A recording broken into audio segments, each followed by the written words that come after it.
रायपुर का ये collected area है। इसके पास बनी निगम की मल्टी लेवल पार्किंग आप मेरे पीछे देख सकते हैं।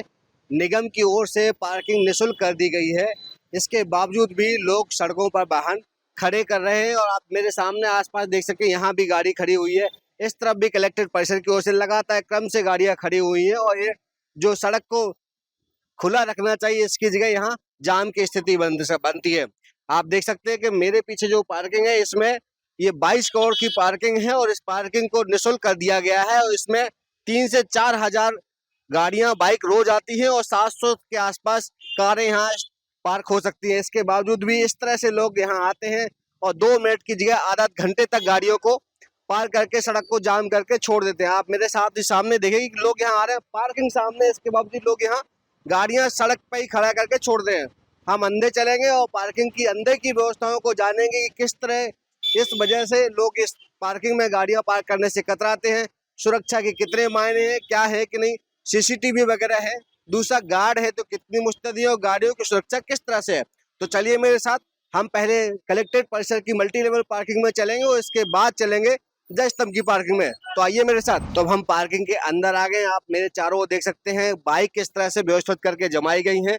इसके बावजूद भी लोगों को इसमें इंटरेस्ट क्यों नहीं आ रहा, इसको लेके हम यहाँ जो सुरक्षा के तौर पर तैनात हैं, हम पार्किंग में तैनात कर्मी से जानेंगे कि यहाँ क्या क्या व्यवस्था है। क्या नाम है आप? गुड्डू। गुड्डू जी, आप कब से यहाँ पे हैं? यहाँ हमको मेरा तीन साल हो गए। जब से पार्किंग निःशुल्क हुई है तब से हैं? हाँ। क्या 3-4 साल हुए निःशुल्क हुए? हाँ, नहीं 3 साल हो गए हैं। 3 साल हो गए। हाँ। उसके पहले पर्ची कटती थी? पहले पर्ची कटती थी। अच्छा, तो आप ये जब निःशुल्क कर दी गई है, इसके बावजूद भी बाहर सड़कों पे लोग गाड़ियां लगा रहे हैं। और लगा तो रहे, लेकिन मना करते से हम मानते नहीं है। मैं ऊपर लगाने बोलते तो लगाते नहीं है। अच्छा। अब क्या मीटिंग होता है, अधिकारी लोगों का, साहब का हॉल है यहाँ पास। हाँ। तो मीटिंग होता तो यहीं खड़ा करके चल देते हैं। अच्छा, मतलब साहब लोग ही पार्किंग व्यवस्था को नहीं मानते। हाँ। कितनी गाड़ियां आती हैं यहाँ पर? यहाँ पर 4 या 5 हजार तक गाड़ी आती। कभी यानी शनिवार रविवार छुट्टी रहता है। शनिवार रविवार छुट्टी है, 2 दिन छुट्टी रहती है। 2 दिन छुट्टी तो रहती बंद हो जाता है? बंद हो जाता है। बंद नहीं रहता, 24 घंटे रहता है। अच्छा। यानी इक्का दुक्का गाड़ी रखने आते कोई 4 से 5 हजार बाइक आती है। हाँ। और कार कितनी आती है? कार समझ लो भी, अब जैसे मीटिंग वूटिंग होता है। हाँ। तो समझ लो पूरा पार्किंग में वो भी 3-4 हजार का नहीं कार आ जाती है पूरी 4 यानी तीसरा फ्लोर तक और चौथा फ्लोर में ऑफिस है। अच्छा, चौथे फ्लोर में ऑफिस। BPO call centre. अच्छा, तो अभी हम इस पूरी व्यवस्था को देखेंगे, क्या क्या सुविधाएं यहाँ पर? यहाँ बाथरूम का सुविधा है, लाइट का सुविधा है, कैमरा लगा हुआ है, चालू है, सीसीटीवी चालू है? चालू है। और कितने सुरक्षा कर्मी है? यहाँ 8 लोग हैं। 8 लोग। कितनी शिफ्ट में काम होता है? यानी सुबह में यानी चार रहते हैं, नाइट में 4 रहते हैं। अच्छा, नाइट में 4, मतलब 12-12 घंटे की शिफ्ट होती है। मेरा यानी सुबह 10 से शाम के 7 बजे तक, मतलब 9 घंटे की शिफ्ट कहलाएगी। ठीक है, और बाकी के बीच की 9 घंटे की आप उसके नाइट में आते हैं 8 बजे, उनका हो जाता 7 बजे सुबह। तो अभी हम अंदर जाके देखेंगे। तो इस समय जो पार्किंग में जो लोग मौजूद हैं, पार्किंग सुविधाओं का इस्तेमाल कर रहे हैं, हम उनसे जानेंगे कि पार्किंग कैसी है और इसको लेकर उनका फीडबैक कैसा है। जी, पार्किंग सुविधा से पहले से काफ़ी बेहतर है। जैसे अभी नीचे पहले सिक्योरिटी गार्ड रहते थे, लेकिन अभी सिक्योरिटी गार्ड नहीं है। हाँ। तो अभी किसके भरोसे गाड़ी छोड़े, अपने ही भरोसे छोड़ सकते हैं। छोड़ नहीं सकते गाड़ी को? छोड़ ऐसे नहीं सकते, मतलब कोई ना कोई साथ में रहे गाड़ी का, है ना। वॉशरूम तो नहीं है, गंदा है बहुत, वॉशरूम यूज नहीं कर सकते। लिफ्ट की भी सुविधा? लिफ्ट सुविधा है, लेकिन उस दिन मैं गया था लिफ्ट को तो लिफ्ट बंद था। लिफ्ट बंद? नहीं, ग्राउंड फ्लोर से। हाँ। आप कितनी बार आते हैं महीने में पार्किंग? मैं तो अभी मेरा यहाँ केसी का चलता रहता है कोर्ट में। हाँ। तो मैं आते रहता हूँ, महीने में कम से कम 20 दिन तो आना ही होता है मेरा कंटिन्यू। तो इस तरह से कितने ही लोग हैं जो अपनी गाड़ियों को पार्क करके यहाँ सुरक्षा के साथ छोड़ना चाहते हैं, लेकिन मजबूरी है कि गार्ड और तमाम चीज़ों की बुनियादी सुविधा नहीं होने की वजह से लोग अपनी गाड़ियों को छोड़ने से कतराते हैं।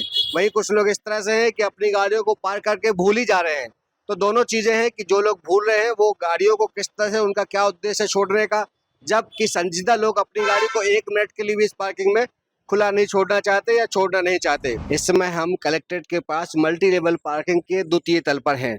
आप मेरे साथ देख सकते हैं कि पार्किंग में कितनी गंदगी है, किस तरह से यहाँ गंदगी फैली हुई है, चारों ओर पानी जमा है और कुछ गाड़ियां जो कई महीनों से यहाँ खड़ी हुई है, एज इट इज खड़ी हैं। आप देख सकते हैं गाड़ी पर धूल जम गई है, लेकिन गाड़ियां एक बार पार्क होने के बाद कोई उठाने नहीं आ रहा है।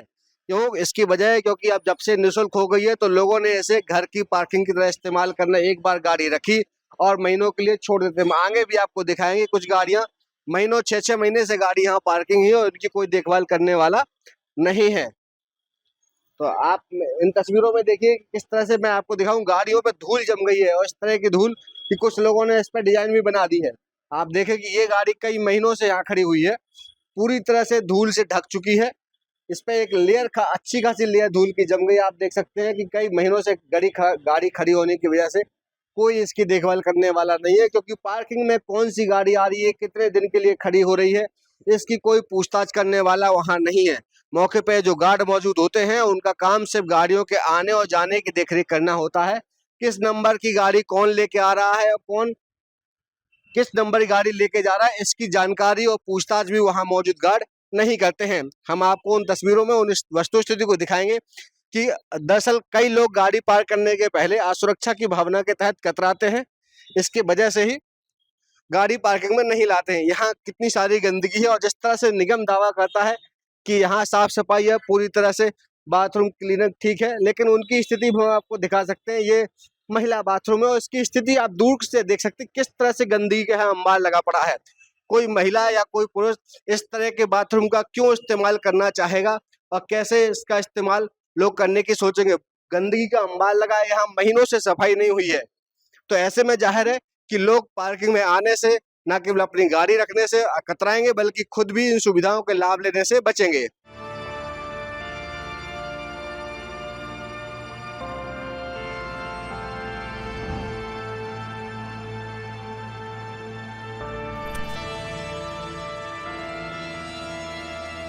तो ये जयस्तंभ के पास जो मल्टी लेवल पार्किंग है, इसमें कई गाड़ियां ऐसी रखी हैं जो धूल खा रही हैं, सालों से गाड़ियां खड़ी हैं। इनके बारे में कुछ जानकारी? इनके बारे में जानकारी है, ये जो सभा स्थल या जो कार्यक्रम होते हैं किसी मंत्री या कमिश्नर के या जो भी मुख्यमंत्री के, तो वहाँ जो ऐसे कोई गाड़ी खड़ी है तो उसको जो है निगम प्रशासन या पुलिस द्वारा जो है ना ला के यहाँ पे रख दिया जाता है। उसके बाद इसकी सूचना गोल बाजार थाने में दे दी जाती है। वहाँ के पुलिस में जो है आके यहाँ पे जितनी गाड़ियाँ खड़ी हैं ऐसी, कितनी गाड़ियां हैं यहाँ लगभग 6 से 7 गाड़ी, 1-2 ऑटो और 5-7 बाइकें जो हैं यहाँ पे रखी हुई हैं। वो सारे की जो है नंबर के लेके, कलर से लेके, उसके मालिक के जो है वो पूरा रिकॉर्ड गोल बाजार थाने द्वारा आने के बाद में उनके द्वारा दे दिया गया। तो ये सारे रिकॉर्ड उनके पास उपलब्ध है।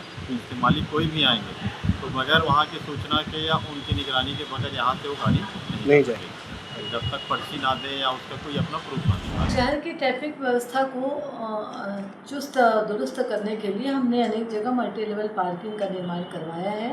और उस मल्टी लेवल पार्किंग में जहां आप बता रहे हैं कि कलेक्ट्रेट में व्यवस्था ठीक नहीं है, जबकि वो फ्री पार्किंग है, और वहीं जयस्तंभ चौक में जो पार्किंग है वहाँ पे अच्छी व्यवस्था है, जबकि वो सशुल्क है। तो इसमें कोई दो मत नहीं है। जब हम शुल्क नहीं देना रहता तो वो चीज़ें अव्यवस्थित हो जाती है। पहले जैसे कलेक्ट्रेट वाली पार्किंग में भी सशुल्क ही वाहन रखने की परमिशन थी, मगर बीच में कुछ घटना वहाँ पे पार्किंग ठेकेदार के द्वारा ऐसी हुई कि वहाँ का पार्किंग निरस्त करना पड़ा है। जल्द ही फिर से वहाँ पर पार्किंग के लिए शुल्क लिया जाएगा और उसे भी अन्य पार्किंग स्थलों की तरह दुरुस्त किया जाएगा। ये ट्रैफिक वालों का, ट्रैफिक डिपार्टमेंट का भी ये काम है कि वह अन्यथा इधर उधर गाड़ी रखने वालों को समझाइश दें, उन पर थोड़ी सी कड़ाई करें ताकि सब हैं अपनी गाड़ी को व्यवस्थित पार्किंग। दोनों पार्किंग में एक बात और देखने को मिली, कई वाहन ऐसे मिले हैं जो महीनों से और सालों से खड़े हैं, उनका कोई पता नहीं है किसकी हैं, कहाँ से आई हैं। देखिए, आपके माध्यम से ये जानकारी हमारे पास आ रही है। जो फ्री पार्किंग है वहाँ तो फिर भी समझ आ रहा है, बस जहाँ पे पैसा लिया जा रहा है, ये पार्किंग ठेकेदार की जिम्मेदारी है कि वो इस प्रकार की गतिविधियों से पुलिस डिपार्टमेंट को अवगत कराए ताकि किसी भी प्रकार की कोई भी अनहोनी ना हो। तो दो पार्किंग का आज हमने पोस्टमार्टम किया, जयस्तंभ की पार्किंग और कलेक्ट्रेट के पास जो पार्किंग है, दोनों जगह देखा कि किस तरह से फ्री पार्किंग होने के बावजूद भी जहां पेड पार्किंग है वहां की सुविधाएं कैसी हैं, जहां पे फ्री पार्किंग है वहां की सुविधाएं कैसी हैं। लेकिन एक कॉमन बात है ये है कि असुविधाएं दोनों जगह भी देखने को मिली है। हाँ, पेड पार्किंग में कुछ सुविधाएं जरूर हैं, लेकिन सबसे ज्यादा असुविधाएं कलेक्ट्रेट के पास है और यही वजह है कि बड़े पैमाने पे लोग पार्किंग में गाड़ी खड़ी नहीं करते हैं और गाड़ी सड़क पर छोड़ देते हैं, जिससे जामतों की स्थिति बनी रहती है। दूसरी बात यह है कि कई बार समस्याओं का समाधान के लिए आवेदन भेजे जाते हैं, लेकिन अफसर उस पर ध्यान नहीं देते और यही कारण है कि कलेक्ट्रेट के पास जो पार्किंग है वो बदहाली की कगार पे बनती दिख रही है। सीजी भास्कर के लिए विनेश दीक्षित, छत्तीसगढ़, रायपुर।